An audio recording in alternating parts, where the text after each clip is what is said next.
நாங்க சொல்றோம் பெரியார் அண்ணா கலைஞர் கண்ட கனவை இன்னும் தீவிரமாக உக்கிரப்படுத்துகிற ஒரு உயரமான தலைவரை நாங்கள் பெற்றிருக்கிற போது என்ன மாற்றத்தை நீ கிளிக்க போற? முதலமைச்சர் எங்கேயாவது நீதிமன்றம் ஒரு இடத்துலயாவது நீங்க செய்தது பிழை, நீங்க செய்தது தப்பு, உச்ச நீதிமன்றத்தின் வாயின் வழியாகவே தீர்ப்பின் வழியாகவே மாநில உரிமையை நிலைநாட்டி காட்டியவர் மாண்புமிகு முதலமைச்சர். இதை எடப்பாடி இருந்தா செய்ய முடியுமா? விஜய் 50 ஆண்டுகளுக்கு ஒருமுறை நடக்கிற தேர்தல் புதிய தேர்தலுங்கிறார். என்ன புதுமை? 50 ஆண்டுகளுக்கு பிறகு ஒரு மாறுதல் என்ன மாறுதல்? சொல்லி தொலைங்கிற என்ன மாறுதல்? we are ready to prepare ourselves. மொத்த சமூக வலைத்தளங்களே ஆக்கிரமிக்குது இப்படி ஒரு கூட்டமா? சமூக வலைத்தளம் சமூகம் இல்லைல்ல, மே 4ஆம் தேதி தெரிஞ்சிடும்ல. பாஜக பூச்சாண்டி காட்டுறாங்க அப்படிங்கிற விமர்சனம். சரி, பாஜக காட்டுற பூச்சாண்டிலாம் உங்கள்கிட்ட மருந்து இருக்கா? உங்களுக்கு வர வேண்டிய கஜா புயல் 4000 கோடிக்கு 300 கோடி கொடுக்குறாங்க. விஜய்கிட்ட மருந்து இருக்கா? நான் பேர் சொல்றதே வெக்கமா இருக்கு எனக்கு. எந்த லேடி சூப்பர் ஸ்டாரை கொண்டு போய் அங்கே இறக்குங்க, இதை விட பெரிய கூட்டம் வருதா இல்லையா பாருங்க. ஃபர்ஸ்ட் இந்த கூப்பன் ஸ்கீம் என்ன பண்ணுது அப்படின்னு கேட்டிங்கன்னா, உங்களோட சாய்ஸை கொடுக்குது. ஃபர்ஸ்ட் ஒரு ரீட்டைலர்கிட்ட வாங்குவோம், அங்கே இருக்கிற டிஸ்ட்ரிபியூட்டர்ஸ்க்கு அந்த பணம் போய் சேரும்.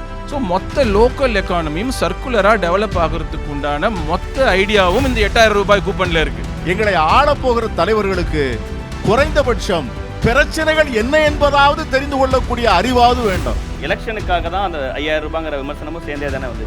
இல்ல, எலெக்ஷனுக்காக தான் 8000 ரூபாயும் 8000 கூப்பன் இருக்கு, அதுவும் எலெக்ஷனுக்காக தான். ஏன்னா இங்கே தேவைப்படுகிறவர்கள் இருக்கிற வரைக்கும் ஸ்டாலின் தேவைப்படுகிறார்.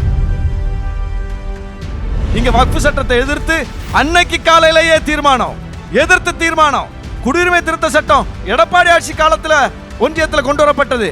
அந்த அதிமுக இடத்த புதிதா வந்திருக்கக்கூடியவர் வாங்க மாட்டாரா? அதாவது ஊருக்கே கேடு வந்தா பேசுறது இல்லைங்கிறத விட தனக்கு கேடு வந்தா கூட பேசுறது இல்லை. சொன்ன மாதிரி 50 வருஷத்துக்கு ஒரு தடவை நடக்கிற தேர்தல், ரொம்ப முக்கியமான வரலாற்று ரீதியில முக்கியமான தேர்தல், கடைசி நம்பிக்கை, அந்த மாதிரி தேர்தல் இல்லை. நீங்க இது யாரோ ஆப்ரஹாம் லிங்கன் சொன்ன மாதிரி எடுத்துக்கிட்டு அதையே திரும்பி எல்லார்கிட்டையும் கேட்டுக்கிட்டு இருக்கீங்க. எடப்பாடியா இருந்தா போயிருப்பார், ஸ்டாலினாக இருந்ததனால் எதிர்த்து நின்றார். உன் 4000 கோடி தேவையில்லை, உன் 3000 கோடி தேவையில்லை, இந்த மண்ணை பல்லாயிரம் ஆண்டுகள் பின்னோக்கி இழுக்கிற பாவத்தை செய்ய மாட்டேன்னு உறுதியா நின்றார். இந்த வாரிசு அரசியல் சொல்றீங்க. உதயநிதி ஸ்டாலின் போல ஒரு வாரிசு வரும்னா தயவு செஞ்சு வந்துட்டு இந்த வாரிசு அரசியல். எது வாரிசு?